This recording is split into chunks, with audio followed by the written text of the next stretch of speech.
Hello guys, சில UFC announcement வந்திருக்கு. UFC 316ஓட மெயின் event மென்ஸ் பேண்டர்வெயிட் சாம்பியன்ஷிப்க்கு Merab Dvalishvili Sean O'Malley fight பண்ணுறாங்க. இந்த ஃபைட் ரொம்ப நாளாக ரூமர்ஸ் போகுதுன்னு அப்டேட் பண்ணியிருந்தேன். இப்போ அஃபிஷியல் கன்ஃபர்மேஷனும் வந்துருச்சு.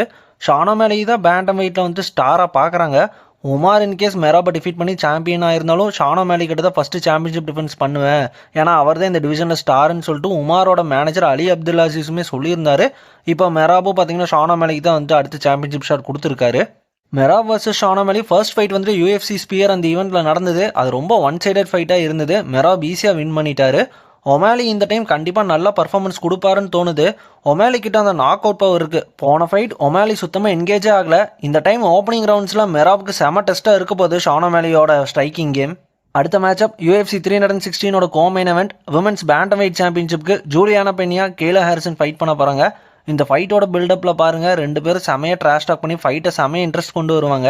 இவங்க ரெண்டு பேருக்குமே சுத்தமாக ஆகாது. ஆனால் கேலா ஹாரிசனுக்கு பார்த்தீங்கன்னா பயங்கரமான ஹைப் இருக்குது.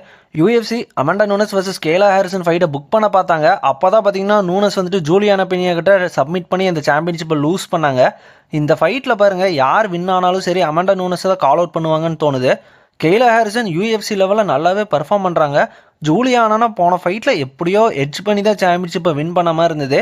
கேலா ஹாரிசன் வின் பண்ணிவிட்டு அமண்டா நூனஸை கால் அவுட் பண்ணால் விமென்ஸ் டிவிஷனோட பிக்கஸ்ட் ஃபைட்டாக அந்த ஃபைட் இருக்கும். யூஎஃப்சி 315க்கு செமையான ஒரு மேட்சை பேட் ஆயிருக்கு. லைட் வெயிட் டிவிஷனோட பென்வாஸ் ஆண்டனி ஜோல் ஆல்வரஸ் ஃபைட் பண்ணுறாங்க. இவங்க ரெண்டு பேருமே வின் பண்ண எல்லா ஃபைட்ஸுமே ஃபினிஷஸ் தான். ஆல்வரஸ் பாருங்கள் 22 wins 22 finishes, செமையான சப்மிஷன் கேம் வச்சிருக்காரு.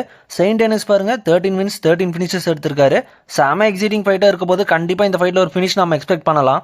அடுத்த அப்டேட், யூஎஃப்சி 314ல் வெல்டர்வெயிட் மேட்சப்பான Carlos Prates Geoff Neal fight cancel ஆயிருச்சு. ஜெஃப்னில் இன்ஜுரின்னு புல் அவுட் பண்ணிட்டாரு. டாமினிக் ரேயஸ் நிக்கிதா கிரைலோ ஃபைட்டை வந்து மெயின் கார்டுக்கு இப்போ மூவ் பண்ணியிருக்காங்க.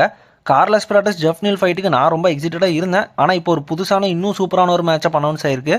யூஎஃப்சி கான்சஸ் சிட்டியோட main event Carlos Prates Ian கேரியும் வந்து ஃபைட் பண்ண போகிறாங்க. இது இன்னுமே செமையான மேட்சப் தான். இயன் கேரி போன ஃபைட் ஷவுக்கட்டுக்கு முடிஞ்ச வரை ஒரு டஃப் ஃபைட் கொடுத்தாரு, ஆனால் தோத்துட்டாரு.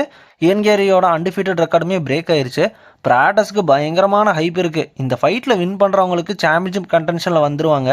நிறைய ஃபேன்ஸ் லைட் வெயிட் டிவிஷனை தான் இன்னுமே பெஸ்ட் டிவிஷன் நினைக்கிறாங்க.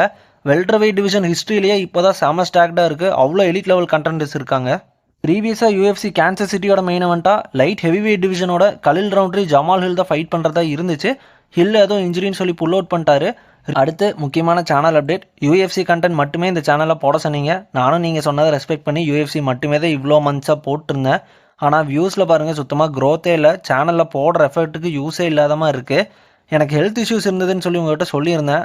அதனால் இதுக்கு மேலே இப்படி மானிட்டைஸ் ஆகாமல் ரன் பண்ணுற சுச்சுவேஷன்லையும் இல்லை. ஸோ மற்ற ஸ்போர்ட்ஸ் கண்டென்ட்டும் இனிமேல் போட போகிறேன். நான் சொல்லாமல் கூட அதை போட ஸ்டார்ட் பண்ணியிருக்கலாம். உங்கள் மேலே எனக்கு இனிமேல் ரெஸ்பெக்ட் இருக்குது. ஏன்னா சில பேர் ஸ்டார்டிங்லேருந்தே என்னை ஃபாலோ பண்ணுறீங்க. மற்ற ஸ்போர்ட்ஸ் கண்டென்ட்டும் பிடிச்சா பாருங்கள். யூஎஃப்சிக்காக மட்டுமே நான் ஃபாலோ பண்ணுறீங்கன்னா யூஎஃப்சி வீடியோஸ் மட்டுமே பாருங்கள். ஃபைட் ரிவ்யூ இம்பார்ட்டன்ட் அனௌன்ஸ்மெண்ட் எல்லாமே எப்பயும் போல் சேனலில் வரும். ஏன்னா மற்ற ஸ்போர்ட்ஸ் கண்டென்ட்டும் சேர்த்து வரும். இனிமேல் யூஎஃப்சியும் ஃபஸ்ட்டு மாதிரி இல்லை. ஃபைட் கார்டோட குவாலிட்டியில் பயங்கரமாக குறைஞ்சிருச்சு. நான் எந்த கண்டென்ட் போட்டாலும் அதில் பெஸ்ட்டாக தான் பண்ணுவேன். உங்களுக்கு பிடிச்சதுன்னா மறக்காமல் பாருங்கள். இதை ஏன் நான் பண்ணுறேன்னு அண்டர்ஸ்டாண்ட் பண்ணிக்குவீங்கன்னு நினைக்கிறேன். ரொம்ப தேங்க்ஸ் கைஸ். டாக் ஷோ தமிழை இன்ஸ்டாகிராம் யூடியூப்ல மறக்காமல் ஃபாலோ பண்ணிக்கோங்க. அடுத்த வீடியோவில் பார்ப்போம். Bye guys.